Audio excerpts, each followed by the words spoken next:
Well, this is it, friends. The finale of The Lord of the Rings. You recall a couple of years ago I reviewed The Fellowship of the Ring, and last year I reviewed The Two Towers. Now, for its 20th anniversary, let's talk about the grand finale to Peter Jackson's Lord of the Rings trilogy, The Return of the King. Big Days, Entertainment Rankings and Reviews.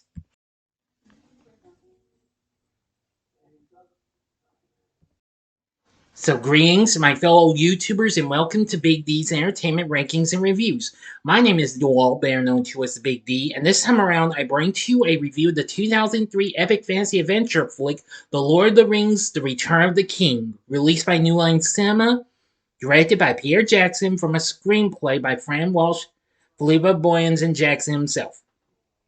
Based on the 1955 book of the same name, the third volume of the Lord of the Rings novel series from J.R.R. Tolkien. And the final installment of the Lord of the Rings trilogy, After Two Towers, featuring an ensemble cast most you recall from the previous films, including Elijah Wood, Ian McKellen, Liv Tyler, Viggo Mortensen, Sean Astin, Cate Blanchett, John Rhys-Davies, Bernard Hill, Billy Boyd, Dominic Monaghan, Orlando Bloom, Hugo Weaving, Miranda Otto, David Wenham, Karl Urban, John Noble, Andy Serkis, Ian Holm, and Sean Bean. The film continues the plot of the previous film, where Frodo, Sam, and Gollum are making their way toward Mount Doom to destroy the One Ring, unaware of Gollum's true intentions, while Merry, Pippin, Gandalf, Aragorn, Legolas, Gimli, and the others join forces against Sauron and his legions in Minas Tirith. The film was released on this day, December 18th, 2000. Well, not the 17th. I'm sorry, I missed it. I'm gonna let that slide. It was released this day in the U.S. on December 17th. I almost said the 18th, but that was when it was released in New Zealand. My mistake. And this film became a monster hit at the box office, and was well received, and it got nominated for numerous Academy Awards, where it won all 11 awards it was nominated for the Academy Awards, including Best Picture. The first fantasy film to do so, and tying with Ben-Hur and Titanic as a movie with the most Academy Award wins. Yeah. This film was so epic and what have you. Now, before I get started with the story, if you haven't seen my reviews of the first two films in the Lord of the Rings trilogy, I advise you to click on the card. That'll take you to the playlist in case you might have missed them, or if you want to see them again. Okay, that ought to do it. Now, on with the story. The hobbit Smeagol is fishing with his cousin Dagol, who discovers the One Ring in the river. Smeagol's mind is ensnared by the ring, and he kills his cousin for it. Increasingly corrupted physically and mentally, he retreats into the Misty Mountains and becomes known as Gollum. Centuries later, during the War of the Ring, Gandalf leads Aragorn, Legolas, Gimli, and King Theoden of Rohan to Isengard, where they reunite with Merry and Pippin. Gandalf retrieves Saruman's Palantir. Excuse me, I mispronounced it. And the group returns to Edoras to celebrate their victory at Helm's Deep. Pippin looks into the Palantir, seeing Sauron and a burning tree. Gandalf deduces that the enemy plans to attack Gondor's capital, Minas Tirith. He rides there to warn Gondor's corrupt steward, Denethor. Pippin, who accompanies him, swears fealty to Denethor, whose now dead heir, Boromir, had saved his life. On Gandalf's instruction, Pippin triggers the lightning of the beacons, which call for help from Rohan. Frodo, who carries the ring, and Sam continue their journey towards Mordor, unaware that Gollum, now their guide, plans to betray them and take the ring for himself. The trio witness the Witch King of Angmar, Lord of the Nine Nazgûl, setting out towards Gondor with his army of orcs. Gollum conspires to frame Sam for eating food supplies and desiring the ring. Influenced by the growing power of the ring, Frodo is taken in by the deception and orders Sam to go home. Gollum then tricks Frodo into venturing into the lair of the giant spider Shelob. Frodo narrowly escapes and confronts Gollum, who falls down a chasm after a scuffle. Shelob discovers, paralyzes, and not but excuse me, get tongue tied again, and binds Frodo, but is wounded and driven away by returning Sam, who, mourning Frodo's apparent death, takes the ring. Sam realizes his mistake when a group of orcs takes Frodo captive, but manages to rescue Frodo as the orcs fight among themselves. Now inside Mordor, the hobbits continue towards Mount Doom, their destination. As King Theoden gathers his army, Elrond tells Aragorn that Arwen is dying. Excuse me.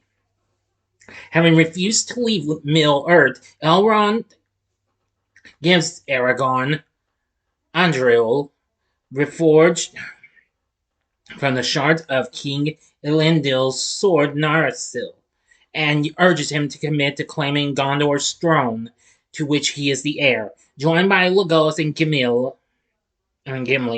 I'm sorry if I'm sorry if I'm going it too fast and why have you. I just want to try and get through the story. Sorry.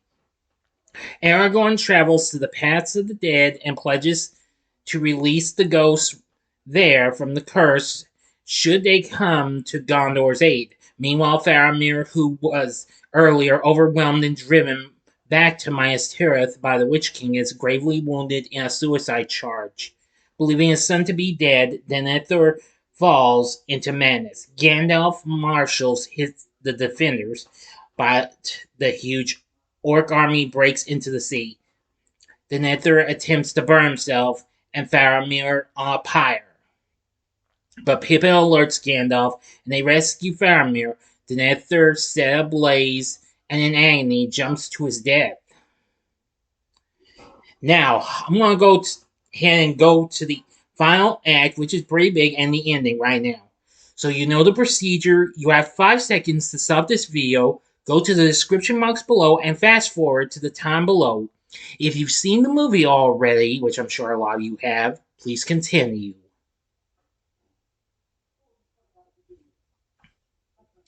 Okay, you've been warned. Theoden arrives and leads his army against the orcs. Despite initial success against orcs, in the ensuing battle, they are decimated by the Oliphant riding Haradrim, and the Witch King mortally wounds Theoden. However, his niece Eowyn slays the Witch King with Merry's help. Theoden dies in his niece's arms. Aragorn then arrives with his army of the dead, who overcomes Sauron's forces. Their oath is fulfilled, and the dead are released from their curse. Aragorn then decides to march on Mordor to distract Sauron from Frodo, now extremely weak, and Sam. All of Sauron's remaining forces march to meet Aragorn's diversion, allowing the hobbits to reach Mount Doom. Gollum, who survived his earlier fall, attacks him, but Frodo still manages to enter the mountain. There he succumbs to the ring's power, putting it on his finger, but Gollum manages to bite off his finger and reclaim it. They struggle together and stumble off the ledge. Frodo clings to it with one hand as remorse and guilt flood his mind in the wake of his succumbing to the ring, when Sam's unwavering faith in his friend demands Frodo reach for Sam's stretched hand, saving Frodo's life. Gollum falls and dies. The ring which fell with him disintegrates in the lava, causing Barad-dûr to crumble as the Eye of Sauron explodes, destroying the Dark Lord once and for all. Aragorn's army emerges victorious as its enemies and the lands of Mordor collapse into the earth and Mount Doom erupts as Frodo and Sam narrowly escaping the lava. Gandalf rescues the hobbits with the help of eagles, and the surviving fellowship is happily reunited in Minas Tirith. Aragorn is crowned king of Gondor and marries Arwen. The hobbits return home to the Shire, where Sam marries Rosie Cotton. 4 years later, Frodo, still plagued by the pain of his wound inflicted by the Witch King and suffering from trauma, departs Middle Earth for the Undying Lands with his uncle Bilbo, Gandalf, and the elves. He leaves Sam the Red Book of Westmarch, which details their adventures. Sam returns to the Shire, where he embraces Rosie and their children in the story.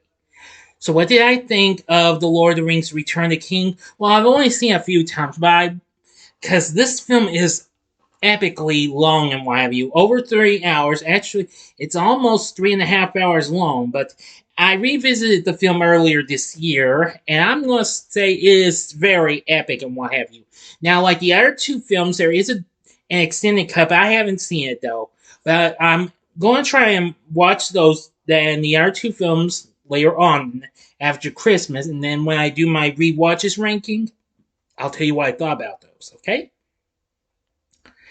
I'm going to say this was just so epic and what have you. Like the previous films, it is widely recognized as one of the greatest and most influential films ever made. When it was released, it became a big success.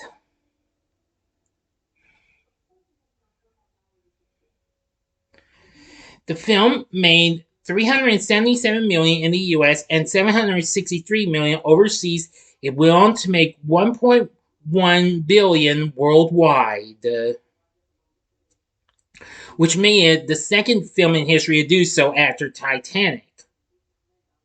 And worldwide is the 27th highest grossing film of all time, when not adjusted for inflation, and the highest grossing film of 2003, and the second highest grossing film of the 2000s.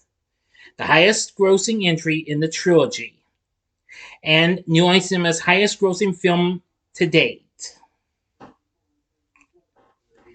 It held a record as Time Warner, their highest grossing film worldwide for the next 8 years, until Harry Potter and the Deathly Hallows Part 2 surpassed it in 2011. Anyway, it was just so incredible and what have you. I think the thrills you can get from this, just like what you could get from the other two films in the Lord of the Rings trilogy, I think was exceptionally good. The film currently sits certified fresh on Rotten Tomatoes at 94%, saying it's visually breathtaking and emotionally powerful. The Lord of the Rings Return of the King is a moving and satisfying conclusion to a great trilogy. CinemaScore gave it a rare A+, the highest grade in the trilogy. Now, for other reviews, Empire called the film the resounding climax to a landmark in cinema history, and praised how Peter Jackson kept the momentum of the series rolling on and on through the traditionally difficult middle part and weak finale, delivering a climax to the story that's neater and more effective than what Tolkien managed on the printed page. It also mentioned how fans of the films who have walked beside these heroes every step of the way on such a long journey deserve the emotional payoff as well as the action peaks, and they will be genuinely touched as the final credits roll. The New York Times lauded the acting, the craft of the technical crew, and Jackson's direction, describing the film as a meticulous and prodigious vision made by a director who was not hamstrung by heavy use of computer special effects imagery. The Chicago Sun-Times say it was such a crowning achievement, such a visionary use of all the tools of special effects, such a pure spectacle, that it can be enjoyed by those who have not seen the first two films. And that, of course, was given by Roger Ebert, of course, and he admired the film more as a whole than in its parts, and that the film certified The Lord of the Rings as a work of bold ambition at a time of cinematic timidity. Yep, incredible. And there's so many others. There's too many others to follow and what have you. They got some good reviews, even from the BBC and The Observer and Entertainment Weekly. The film, now as I mentioned already, the film was nominated for 11 big Academy Awards and won every one of them, including Best Picture as well as Best Director for Peter Jackson, Best Original Score from Howard Shore, which he does an exceptionally good job on, as a matter of fact. I thought he did exceptionally good. It also got nominated from the Golden Globe Awards, for 4 awards, which they also won, including Best Motion Picture Drama and Best Director and Best Original Score. It even got nominated for some Saturn Awards, where it won Best Fantasy Film, Best Director, and Best Actor for Elijah Wood, beating out Viggo Mortensen, who was also nominated. Incredible, huh, folks? Yes. Anyway, after this, an extended cut of the film came out, but as I've said, I haven't seen it yet, but again, I will eventually. So I hope for the best I can get through it, since that's like 4 hours, or maybe a little over 4 hours, just like the others are. Well, they come close anyway. But anyway, The Lord of the Rings: Return of the King is exceptionally really good. Now, for our cast, we have Elijah Wood back as Frodo. He's good.